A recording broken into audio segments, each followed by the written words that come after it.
Bien, donc effectivement, bonjour à tous et j'ai eu la charge de coordonner le chapitre sur le traitement des carcinomes épidermiques de l'oropharynx pour ce référentiel. J'ai utilisé pour cette présentation la présentation qu'on avait fait avec Aïssam Mirghani et Béatrix à la SFORL, je crois que c'était en 2023. Et donc, j'ai un peu actualisé. Et c'est pour ça que je les ai associés à mon topo en tant qu'auteur. Diapositive. Un grand merci à tout le groupe de travail. On était dans les rédacteurs. Il y avait Anne Châtelier de Caen, Florian Clateau de Becquerel, Renaud Garel à Montpellier, Aïssam à l'HEGP à Paris et Juliette Taria à Caen, à François Bactès. Donc, on a vraiment bien travaillé ensemble. Ça a été plusieurs réunions assez nombreuses. Souvent, on s'est déplacé. Enfin bref, il y a eu un bon travail collectif. Et puis, remercier aussi le groupe de relecteurs, hein, parce que je crois qu'il y a eu pas mal de relecteurs, je ne sais pas si vous l'avez dit auparavant, mais qui ont permis aussi des ajustements. Et ça, c'était vraiment important. Diapositive. Donc, effectivement, les cancers de l'oropharynx, c'est 15% des cancers des voies aérodigestives supérieures. En France, on a la particularité d'avoir une des incidences les plus élevées au monde. Et on sait, on a dans cette localisation plus particulièrement, en dehors de l'alcool et du tabac, le papillomavirus qui est vraiment impliqué, on va le voir, dans quasiment 50% des cancers de l'amygdale et de la base de langue, qui sont deux localisations majeures des cancers de l'oropharynx. Et c'est vrai que sur ces localisations particulières de l'oropharynx, on a deux stratégies qui sont concurrentes entre guillemets, qui sont donc la chirurgie versus la radiothérapie, plus ou moins chimiothérapie. Et on voit que selon les centres et les régions, on a des énormes disparités de prise en charge, avec certains centres qui vont vraiment privilégier la chirurgie et d'autres centres qui vont vraiment privilégier la radiochimiothérapie. Alors, on va essayer de clarifier un petit peu tout ça, mais on verra que les deux options, en fait, ont leur indication et sans qu'on puisse vraiment avoir des arguments pour l'un et pour l'autre de manière formelle. Mais donc, c'était l'objectif, diapositive, d'essayer de créer, donc, par le biais de ce référentiel national, des axes d'orientation qui nous permettent de proposer le meilleur traitement pour chaque patient et chaque localisation et type de cancer de l'oropharynx. Diapositive. Alors, c'est quoi l'oropharynx? Bon, tout le monde le sait, dans la salle, je pense qu'on a essentiellement des gens qui connaissent bien les cancers des voies aérodigestives supérieures. Voilà, les tonsilles, les piliers, le voile du palais, la base de langue, le sciamygdaloglosse, la région sous-amygdalienne, les vallécules, l'épiglotte sus-hyoïdienne et la paroi oropharyngée postérieure. Diapositive. Donc, on a, comme je vous le disais, un peu deux profils de patients. On a les patients HPV négatifs qu'on connaît historiquement, qui sont à peu près tous les mêmes dans toutes les localisations. Et puis, on a cette nouvelle population, nouvelle entre guillemets, parce qu'en fait, on la connaît depuis très très longtemps, mais on n'avait pas encore la possibilité d'avoir le typage HPV comme on peut le faire actuellement. Et donc, on a deux types de localisation, avec donc l'HPV positif, avec plutôt amygdale, base de langue. Dans les deux cas, on a une majorité d'hommes. Les HPV ont la particularité d'être diagnostiqués souvent à un stade un peu plus précoce, mais avec souvent beaucoup d'adénopathie. C'est souvent des pathologies qui sont peu symptomatiques, peu de douleur, très bien tolérées, sur un état général bon, pas forcément des patients qui ont fumé ou qui boivent de l'alcool, à la différence des HPV négatifs. Et puis, la particularité de l'HPV, c'est aussi que le deuxième cancer, il est très rare. Il est plutôt même exceptionnel.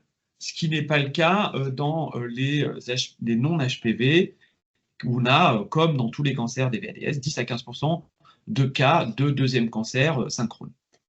Souvent, le niveau socio-économique est meilleur pour les HPV positifs. Il y a un lien avec la sexualité pour les HPV et le pronostic est meilleur aussi pour l'HPV positif. Diapositive. Alors, ce statut HPV, il est quand même important. Il était important dans le référentiel de bien le définir. La plupart du temps, on fait un immunomarquage P16 sur les biopsies qui va nous dire si oui ou non cet immunomarquage, c'est-à-dire la présence d'un marquage intense du cytoplasme et des noyaux dans 70% des cellules tumorales, là, ça veut dire que c'est P16 positif, mais la suite, s'il vous plaît. On voit que dans cette situation-là, on a quand même 5 à 20% de patients qui sont faux positifs, c'est-à-dire qui ne vont pas être HPV induits. Et on voit que c'est très important sur le pronostic, puisqu'on voit qu'un P16 plus HPV plus, il a un pronostic, c'est la courbe bleue, un P16 plus HPV moins, c'est la courbe verte, et un P16 moins, c'est la courbe rouge. Donc c'est quand même important d'avoir de manière précise ce statut HPV. Diapositive. Pour ça, on a besoin de protocoles plus précis qui sont soit l'hybridation in situ, soit la PCR, pour permettre d'être beaucoup plus spécifique sur cette positivité à l'HPV. Donc, quand on peut avoir ces compléments de typage, c'est bien de le faire. Alors, évidemment, on sait que tous les centres n'y ont pas forcément accès et que parfois, ça augmente les délais, mais on a recommandé qu'il y ait un statut HPV au moins P16 systématiquement pour tous les cancers de l'oropharynx, et quand on le peut, d'obtenir une PCR ou une hybridation in situ pour avoir encore plus de spécificité. Diapositive. On a aussi intégré dans ce référentiel la classification TNM8 qui tient compte du statut HPV+, puisque effectivement, hein, on voit que dans les cancers HPV induits, les stades 1 et les stades 4A ont des survies qui sont relativement comparables, compte tenu du fait que le pronostic est quand même nettement meilleur pour ces patients HPV positifs. Donc c'était important d'avoir une classification dédiée aux HPV positifs, et c'est ce qui a été fait avec la TNM8. Diapositive suivante. Voilà, hein, donc on a deux classifications maintenant. Le P16+, et ce qui change essentiellement, c'est qu'il n'y a plus de T4A et de T4B. On passe directement au T4 dès qu'il y a une invasion extrinsèque, en fait, hein, à l'oropharynx, que ça va vers le larynx, vers les muscles intrinsèques de la langue, vers le palais dur, la mandibule, les ptérygoïdiens. Et ce qui change essentiellement, et ça c'est le plus important, c'est le statut ganglionnaire, avec donc la disparition des stades N2A, N2B, N2C. On n'a que du N0, N1, N2, N3, avec, on voit, un N1, c'est une ou plusieurs adénopathies du même côté inférieures à 6 cm. N2, c'est quand on a des adénopathies des deux côtés. Et N3, c'est effectivement plus de 6 cm. Et il n'y a plus du tout non plus la distinction entre N3A et N3B. Diapositive suivante. Et ça, on voit que c'est très important parce que ça nous change un petit peu, ça change les stades. Et on voit que la stadification avec cette classification TNM8 est beaucoup plus en adéquation avec le pronostic, comme on peut le voir hein, sur les stades 1, 2 et 3, sur ces courbes de survie à 5, 6, 8 ans. Diapositive. Alors, en ce qui concerne la spécificité du bilan d'extension, hein, voilà, en fait, par sous-groupe, par sous-localisation, on a essayé de dire, ben voilà, pour l'oropharynx, qu'est-ce qui doit changer par rapport au chapitre généralité qu'a détaillé Béatrix tout à l'heure? Qu'est-ce qui fait que quand on a un oropharynx, on doit demander éventuellement d'autres examens par rapport au bilan d'extension? Donc, le scanner injecté, non injecté à l'iode avec acquisition est indispensable. Et elle va permettre notamment de bien évaluer l'atteinte de l'os, c'est de la corticale osseuse. L'IRM, elle est fortement recommandée, notamment pour l'évaluation de l'extension tissulaire en profondeur, mais aussi la médulaire osseuse. Hein, dès qu'on a une extension à la corticale, il faut qu'on voit si la médulaire est envahie. Et il y a certaines tumeurs très superficielles, comme des petits T1 de l'amygdale, où on peut éventuellement se passer de l'IRM, mais en pratique, elle est fortement recommandée. Et puis, sur ce qui concerne la panendoscopie, en plus des objectifs habituels, c'est très important d'apprécier pendant cette panendoscopie l'exposition opératoire pour savoir si cette lésion est accessible à une chirurgie transorale, que ce soit une chirurgie transorale classique ou une chirurgie transorale utilisant le laser ou le robot. Diapositive. Donc voilà, une petite image pour montrer la spécificité du bilan d'extension. On avait au scanner, je ne sais pas si vous... Voilà, au scanner à la droite, la lésion amygdalienne qui paraissait bien limitée.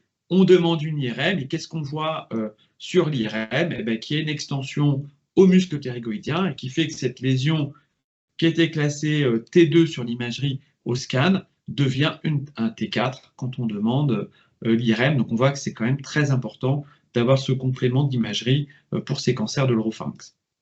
Diapositive. L'exposition très importante. Alors, on recommande pendant la panendoscopie de tester les écarteurs qui seront utilisés pour l'exposition de la tumeur, que ce soit le Boyce Davis ou l'écarteur spécifique robotique ou un écarteur qui sera utilisé pour le laser. Donc vraiment, et de le noter dans le compte-rendu opératoire, est-ce que oui ou non, cette tumeur, elle est exposable et donc accessible à une chirurgie transorale, évitant donc un abord externe ou transmandibulaire. Diapositive. Voilà pour le bilan d'extension. Maintenant, on a donc développé la partie des moyens thérapeutiques, donc la chirurgie, la radiothérapie et la chimiothérapie. Donc, en ce qui concerne la chirurgie, évidemment, elle est guidée par les limites macroscopiques de la lésion, par l'imagerie préopératoire et la palpation péropératoire de la tumeur. Hein, c'est important, notamment en base de langue, mais aussi en région amygdalienne, d'utiliser la palpation, surtout pour les tumeurs volumineuses. La deuxième chose importante, c'est la préservation de la fonction. L'oropharynx a un rôle majeur dans la déglutition, mais il a aussi un rôle majeur dans la phonation et notamment dans l'articulation des mots. Et donc, il est important, quand on va décider de faire une chirurgie, de savoir quels vont être les retentissements de l'exérèse de cette partie du pharynx pour ces deux fonctions. Donc ça, c'est vraiment un critère qui est décisionnel important. Et puis, bah, après, évidemment, apprécier la meilleure voie d'abord, et puis prévoir la reconstruction si besoin. Ça fait partie des choses aussi assez difficiles à organiser, en tout cas à anticiper, et c'est très important que l'équipe chirurgicale, que la RCP, que le patient soit au courant de tout ce qu'on va réaliser pendant cet acte chirurgical. Évidemment, on doit privilégier, ça c'est une recommandation, les voies minimales invasives, c'est-à-dire transorales, dès que c'est possible avec un contrôle tumoral satisfaisant. Diapositive. En ce qui concerne la chirurgie ganglionnaire, pas de différence par rapport aux autres localisations. Quand c'est un patient N0, on va faire les R 2, 3 et 4. Dès que c'est N+, on va y associer les R 1B et 5. Voilà, c'est ce qui est recommandé dans la littérature. C'est unilatéral en cas de tumeur latéralisée, bilatéral dès qu'on se rapproche de la ligne médiane, qu'il y a une infiltration des muscles intrinsèques de la base de langue, qu'il y a une atteinte du voile du palais et que c'est une lésion de la paroi pharyngée postérieure. On s'est posé la question de la place du ganglion sentinelle.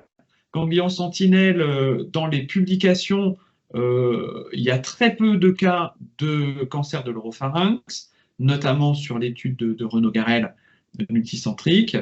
Donc, elle a une place limitée. Ceci dit, sur les petites tumeurs T1, T2, N0, lorsqu'on a une accessibilité à la ponction, à l'injection du produit isotopique, ça reste une possibilité, même si, voilà, il faut en fait bien des patients sélectionnés et puis peut-être des équipes aussi un peu habituées pour réaliser cette technologie. Mais on a la possibilité de l'utiliser.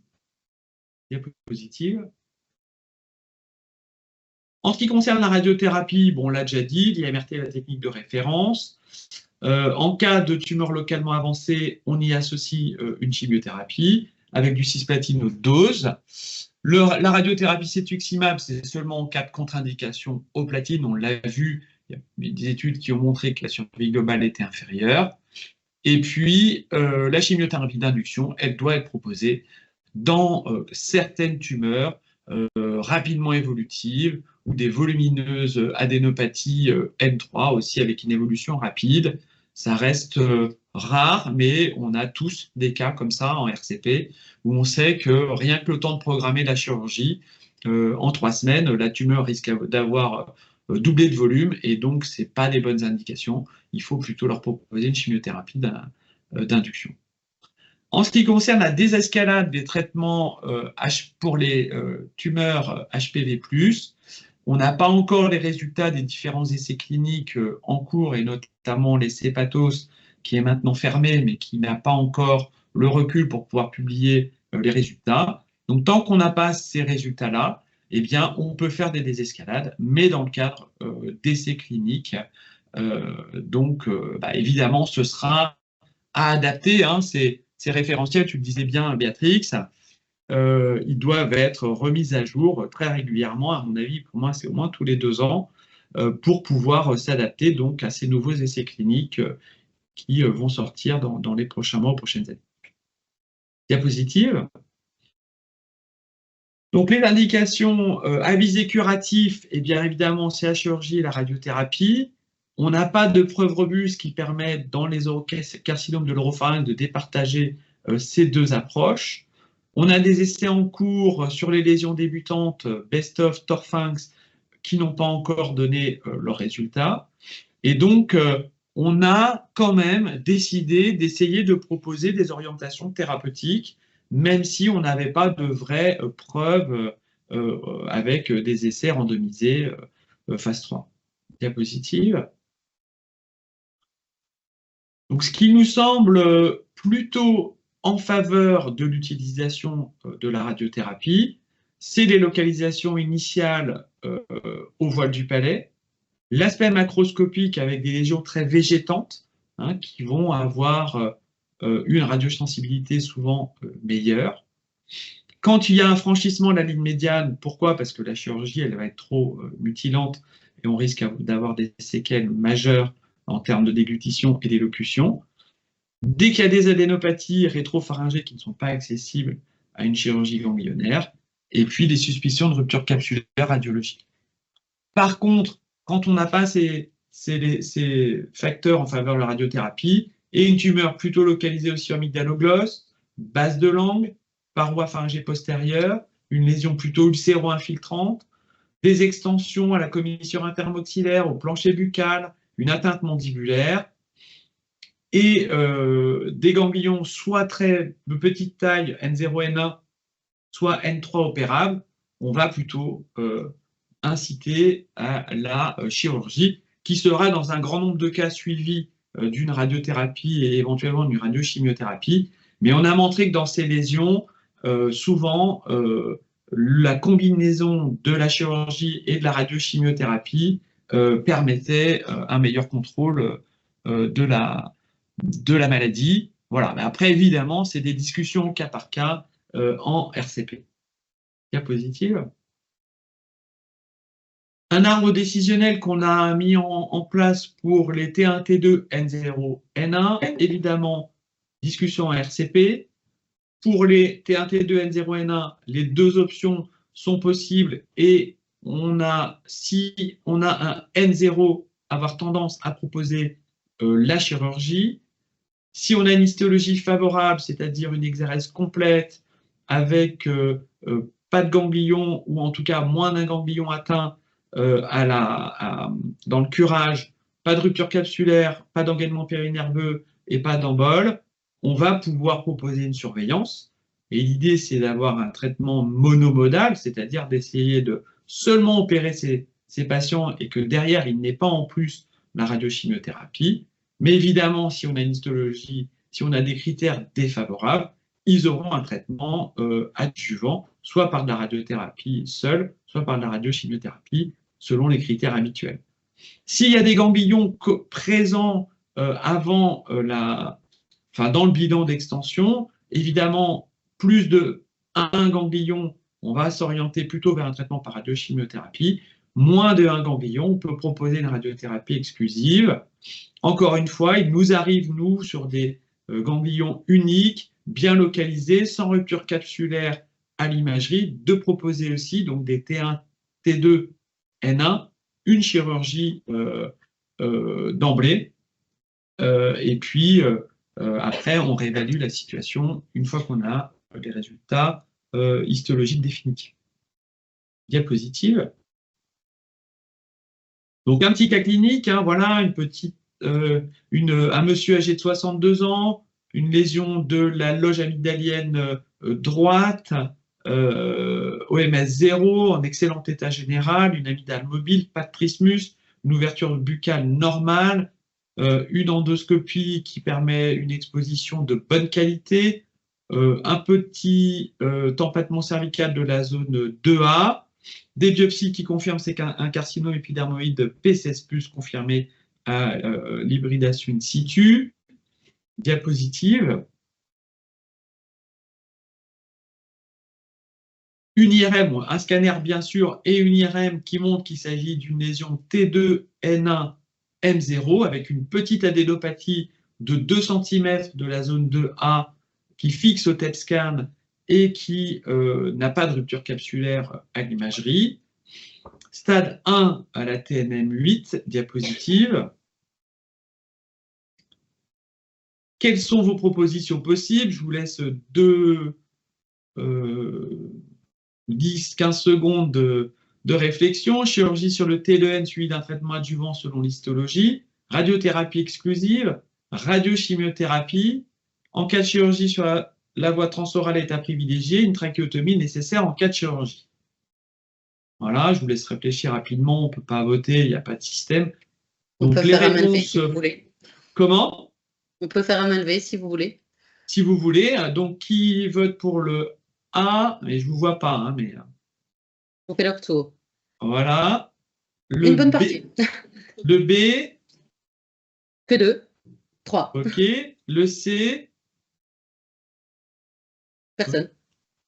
Le D. Autant que le A. OK. Et E. Personne. OK. Allez, réponse. Mitigé. Mitigé, ouais. Voilà. Donc, la chirurgie en traitement suivi d'un traitement adjuvant sur histologie. Alors, la radiochimiothérapie, on l'avait coché, sachant que si on opte pour cette option, il y a un ganglion atteint probable, donc ce serait une radiochimiothérapie. Après, vous l'avez vu, hein, les énormes disparités, on l'a dit dès l'introduction, entre les centres. Hein, il y a des centres qui, sur des petites tumeurs de l'amygdale T1, T2, N1, font une radiochimiothérapie d'emblée. Et effectivement, en cas de chirurgie, dans cette situation-là, il faudrait privilégier une voie transorale minimale invasive. Et dans la majorité des cas, sur une amygdale, il n'y a pas besoin de trachéotomie. Effectivement, c'est exceptionnel de devoir en faire une.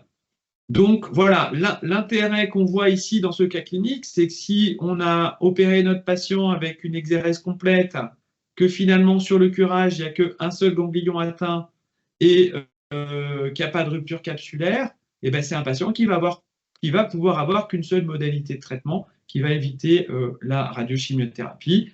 Alors que si on opte directement pour la radiochimiothérapie, bah, voilà, on aura utilisé cette cartouche, entre guillemets, qui sera plus compliquée à réutiliser dans un deuxième temps, si nécessaire. Diapositive. Voilà, l'analyse histologique, c'est ça, 28 mm. Alors, la marge en profondeur était qu'à 2 mm. C'est un petit peu la difficulté hein, sur les chirurgies transorales et notamment robotiques. Les recoupes profondes en regard Sten, l'absence d'engainement, d'embole, 1 N+, sans rupture, de 2 cm sur 19 ganglions. Quelles sont vos propositions possibles pour la suite? On a un petit peu donné la réponse dans mes commentaires tout à l'heure. Surveillance. La moitié. Oui. La moitié Radiothérapie post-opératoire. 3 personnes, 4 personnes. Radiochimio post-opératoire. Personne. Reprise chirurgicale en marge profonde. Personne. Tête TDM de référence à 3 mois. 2 personnes. 3. Ok, allez, diapositive. Voilà, donc effectivement, hein, on peut proposer une surveillance. Après, évidemment, ça va dépendre aussi de la discussion, etc. Mais là, quand même, on a tous les critères. On a une recoupe profonde qui est saine, même si on a des marges un petit peu courtes de 2 mm. Alors, vous savez que les recommandations sur les marges, notamment en chirurgie transorale robotique, maintenant, des marges à 2 mm, 2-3 mm, on est considéré comme R0. Hein, donc, on a évolué. Les recommandations de l'American Academy de l'AAC aussi sont vraiment dans ce sens. C'est impossible d'avoir des marges de 5 mm, encore plus d'1 centimètre sur des résections transorales endoscopiques. Enfin, c'est très compliqué et très souvent, on a moins de 5 mm et en fait, ces marges sont plus adaptées à ce type de chirurgie. Alors, le TEP TDM de référence à 3 mois, au moins un scanner de référence à 3 mois. Si on peut avoir un TEP, bah, c'est évidemment un plus. Diapositive. Donc, en ce qui concerne les localisations, on va voir maintenant par sous-localisation dans l'oropharynx, amygdale, base de langue. Effectivement, la chirurgie transorale, laser ou robotisée recommandée si la tumeur est exposable. La radiothérapie selon les critères habituels. La radiothérapie exclusive ou associée peut aussi être proposée. Et puis les aires ganglionnaires, hein, on l'a déjà dit tout à l'heure, c'est unilatéral pour l'amygdale. La radiothérapie est unilatérale aussi pour les N0 et N1, bilatérale dans les autres cas. Et puis les ganglions rétropharyngés sont également irradiés. Pour la base de langue, par contre, les aires ganglionnaires, c'est bilatéral. Et on n'inclut pas le rétropharynx. Diapositive. Sur les stades avancés, on a aussi donc réalisé un organigramme. On voit que dans la majorité des cas, on a souvent des stades qui sont très avancés, hein, avec pas forcément de résection possible. Dans ces cas-là, on opte directement pour la radiochimiothérapie. Si on a une tumeur résécable, on a 2 options possibles, soit la radiochimiothérapie, soit la chirurgie qui sera suivie d'une radiochimiothérapie. Et c'est là où c'est quand même un peu compliqué de faire le choix. On a donné des petits éléments d'orientation tout à l'heure dans notre tableau, mais voilà, ce qui est très important dans ces cas-là, c'est évidemment les séquelles fonctionnelles, et c'est ça qui doit guider notre prise en charge. On les surveille, et puis évidemment, en cas d'échec, on a la possibilité, dans certains cas, mais ça reste faible, de faire une chirurgie de rattrapage, où on part sur des traitements médicaux palliatifs, comme les protocoles extrêmes ou l'immunothérapie, comme l'a dit tout à l'heure Béatrix sur les généralités. Diapositive. Donc un autre cas clinique, cette fois-ci d'une tumeur beaucoup plus avancée. Vous voyez cette lésion de l'oropharynx de la loge amygdalienne gauche, patient de 65 ans, avec un tabagisme actif, en bon état général, lésion séro-infiltrante de l'amygdale gauche, atteignant le voile du palais. avec des adénopathies bilatérales P16+. Diapositive. À l'IRM, on voit cette volumineuse tumeur bourgeonnante et la présence d'adénopathies des deux côtés, qui sont quand même assez volumineuses. Diapositive. Donc, quelle est la classification TNM de ce patient selon la TNM8, puisque c'est un P16+. Est-ce que c'est un T2N2C? Est-ce que c'est un T4N1?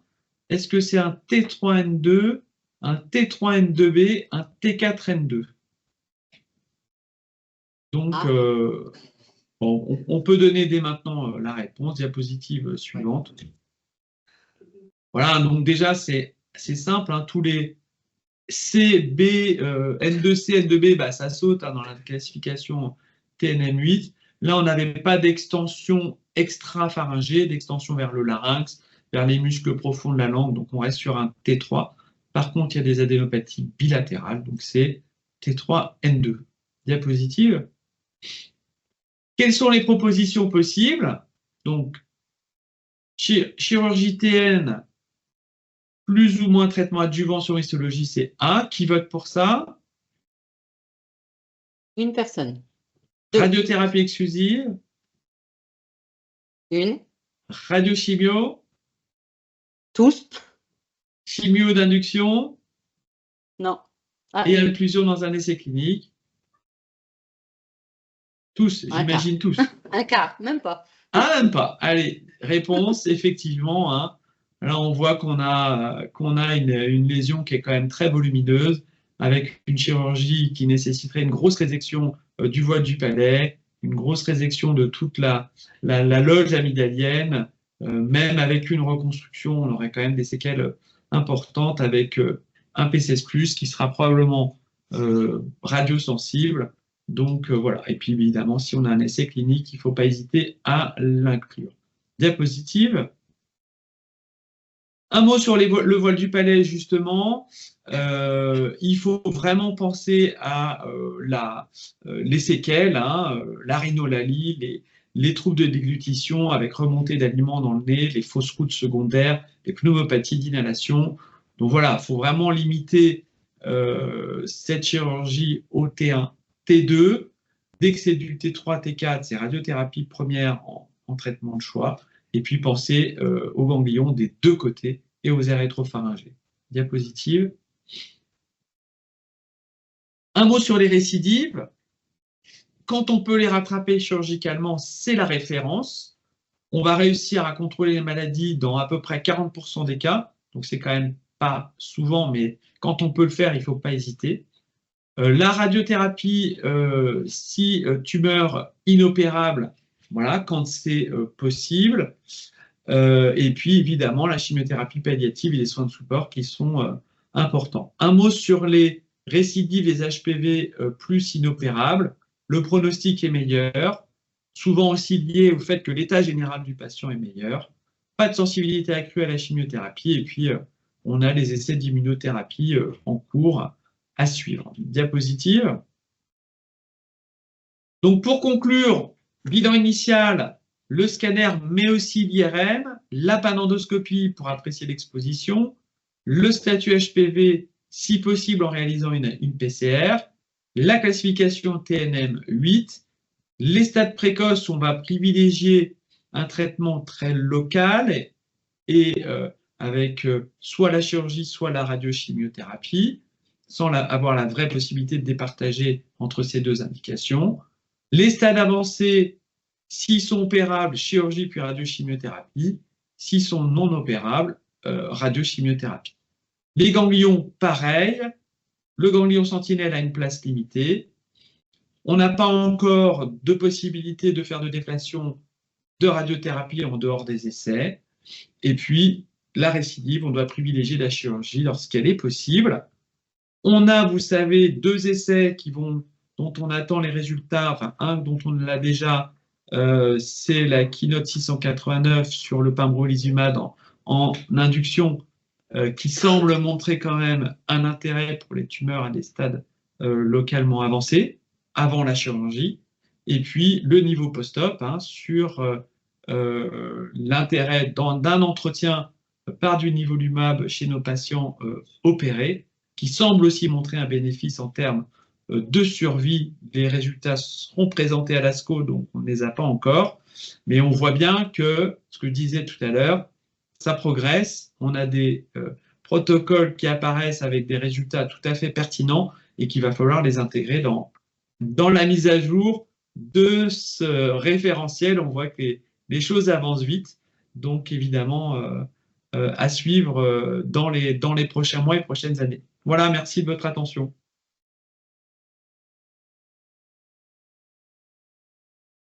Évidemment, je suis là. S'il y a quelques questions, remarques, n'hésitez pas. Merci. Merci Sylvain pour cette belle présentation et je crois que c'est le chapitre qui était le plus difficile à traiter parce qu'il y a plein de sous-localisations, il y a le problème de l'HPV. Est-ce qu'il y a des questions dans la salle? Oui. Alors.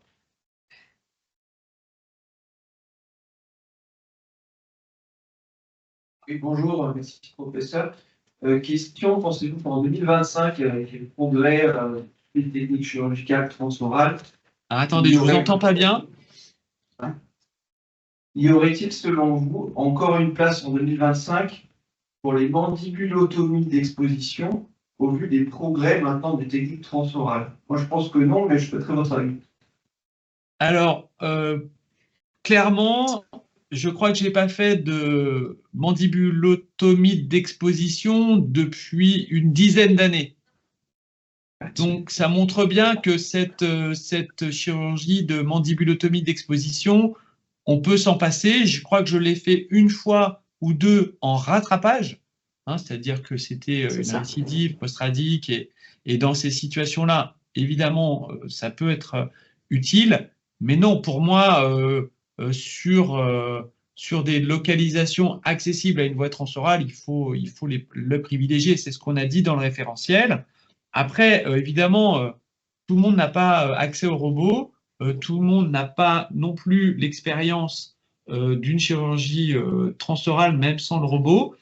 Donc, moi, je dirais qu'il faut aussi privilégier une exérèse de qualité complète. Et donc, dans les centres, on parle évidemment des centres français, mais je pense que notre référentiel, il est aussi lu parfois par des centres francophones qui sont moins bien équipés que nous.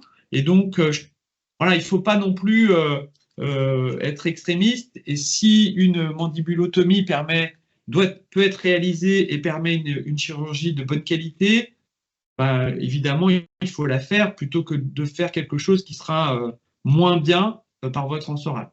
Voilà, il y a encore, je pense, quelques petites indications. Et, en tout cas, il ne faut pas être... Comment?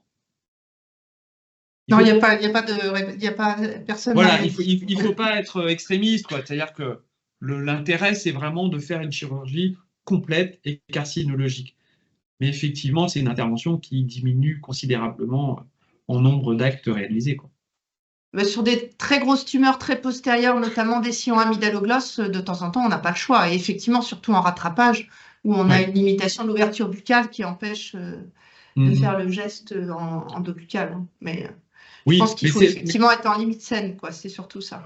Oui, mais c'est vrai que c'est en première intention, souvent, ces patients-là, ils ont souvent une radio. Alors après, ça dépend du statut, de l'aspect, etc. Mais ils ont souvent une radiochimiothérapie. Et effectivement, nous, on les retrouve en rattrapage. Et c'est là où on doit faire la transmandibulaire et mettre le lambeau, etc. Donc, je pense que c'est une des raisons aussi pour lesquelles on en fait moins.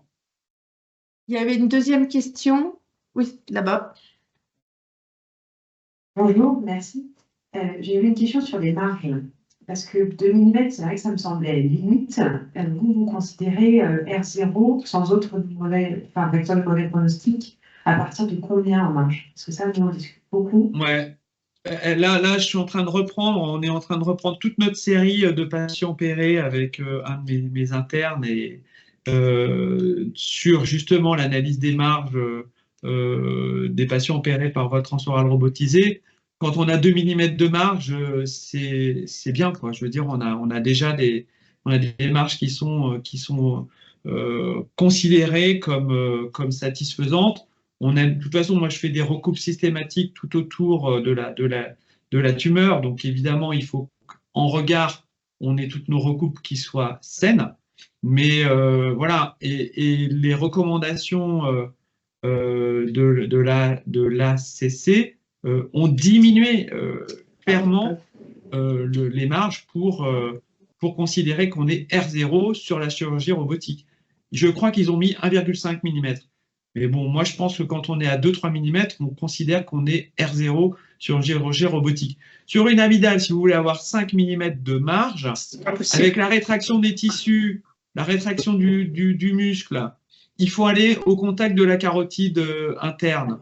Donc, c'est impossible. Donc, en fait, c'est pour ça c'est bon sens, hein, quand ils ont revu les marges. On a la même chose pour l'endolarynx. Le larynx, maintenant, c'est 1 mm pour être R0. Eh bien, c'est exactement pareil. On ne peut pas, sur une laryngectomie partielle au laser, avoir des marges à plus de 3-5 mm. Sinon, il faut retirer le cartilage. Donc, on n'est plus en laryngectomie au laser. On fait une laryngectomie partielle avec résection du cartilage par voie externe.